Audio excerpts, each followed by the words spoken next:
اعوذ باللہ من الشیطان الرجیم بسم اللہ الرحمن الرحیم۔ شروع کرتا ہوں اللہ کے بابرکت نام سے جو بڑا نہایت رحم کرنے والا ہے۔ حضرت موسیٰ علیہ السلام کی قوم میں قارون نام کا ایک دولت مند شخص رہا کرتا تھا۔ اس کے پاس اتنی دولت تھی کہ کئی افراد کی جماعت مل کر اس کے خزانے کی چابیاں اٹھایا کرتی تھی۔ بعض روایت میں ہے کہ یہ حضرت موسیٰ علیہ السلام کا چچا زاد بھائی بھی تھا اور بہت ہی خوبصورت آدمی تھا، لیکن لوگ اس کی حسن و جمال کی وجہ سے اس کو منور بھی کہا کرتے تھے۔ کہتے ہیں کہ یہ قرآن کی تلاوت بھی خوش حامی سے کیا کرتا تھا، لیکن جیسے ہی اس کے پاس دولت آنا شروع ہوئی یہ نہایت ذوق برق لباس پہنا کرتا تھا، شکر کرنے کی بجائے تکبر کرتا۔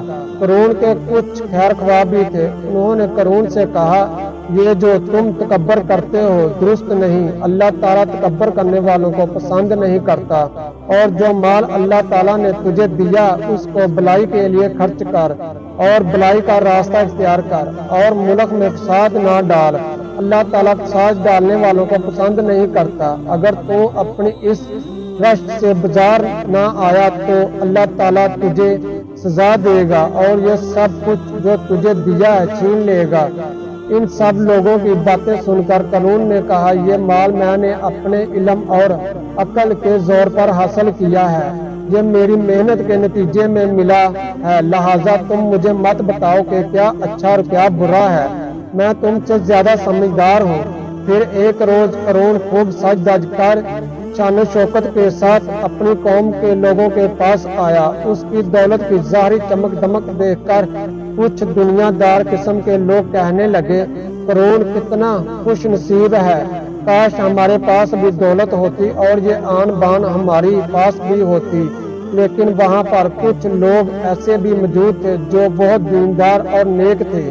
انہوں نے ان کی سوچ پر افسوس کرتے ہوئے کہا افسوس ہے تم پر مومنوں کو جو اللہ تعالیٰ اجر عطا فرمائے گا اور اس ظاہری دولت کی چمک دمک سے کہیں بہتر ہے، اور یہ اجر تو صرف صبر کرنے والوں کو ہی ملے گا۔ اور جن کے پاس قوت یا مال ہوتا ہے کیا وہ تباہ نہیں ہوتے؟ بہت سی قومیں دولت مند ہونے کے باوجود تباہ برباد ہو گئی۔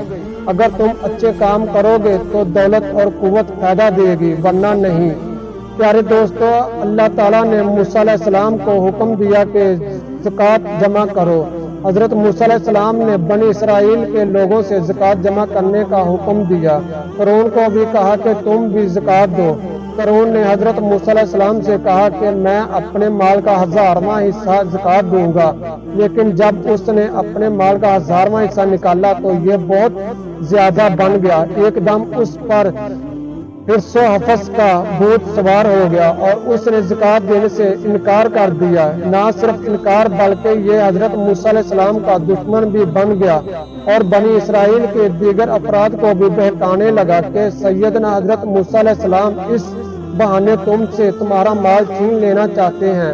کبھی کسی سے کہتا موسیٰ علیہ السلام نماز کا حکم لائے، ہم نے تمام نماز کی ادائیگی اور احکامات بھی مانے، ہم اس پر بھی عمل کرتے رہے، اب وہ ہم سے ہمارا مال لینا چاہتے ہیں، یہ ہم کیسے برداشت کریں؟ کچھ لوگ قارون کی باتوں میں آ گئے اور کہنے لگے ہاں یہ تو ہم بھی برداشت نہیں کر سکتے۔ اب قارون نے ایک چال چلی، ایک طوائف کو اس نے کچھ رقم دی اور کہا تم حضرت موسیٰ علیہ السلام پر گناہ کی تہمت لگا دو۔ دوسرے دن جب حضرت موسیٰ علیہ السلام مجمع میں آپ فرما رہے تھے تو قارون نے کہا تم کون سے نیک آدمی ہو، تم بھی گناہ گار ہو، اور ابھی ایک عورت آ کر بتائے گی۔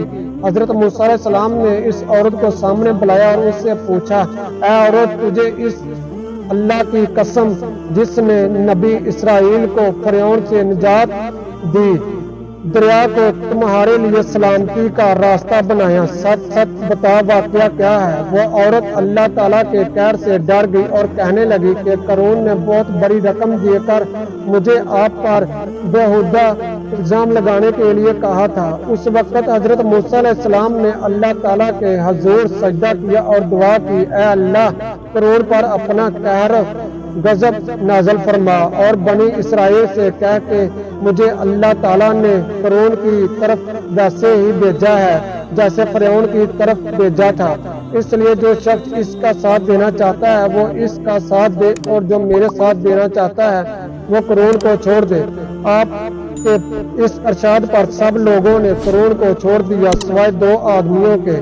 پھر آپ نے زمین کو حکم دیا کہ اے زمین فرعون کو پکڑ لے۔ زمین نے ایڑیوں تک اس کو پکڑ لیا، یعنی ایڑیوں تک زمین میں دھنس گیا۔ حضرت موسیٰ علیہ السلام نے فرمایا، اے زمین اسے پکڑ لے۔ فرعون گھٹنوں تک زمین میں دھنس گیا۔ پیارے دوستو، حضرت موسیٰ علیہ السلام نے زمین سے پھر کہا کہ اسے اپنی گرفت میں لے لے۔ فرعون زور زور سے کہتا رہا، اے موسیٰ، ہائے موسیٰ، لیکن آپ نے اس کی کوئی آواز نہ سنی اور اس کی بات پر دھیان نہ دیا، بلکہ زمین کو آخری حکم بھی دے دیا کہ اس کو مکمل اپنی گرفت میں لے لے۔ اور بلا آخر حضرت موسیٰ علیہ السلام کا دشمن اپنے انجام کو پہنچا اور زمین میں مکمل دھنس گیا۔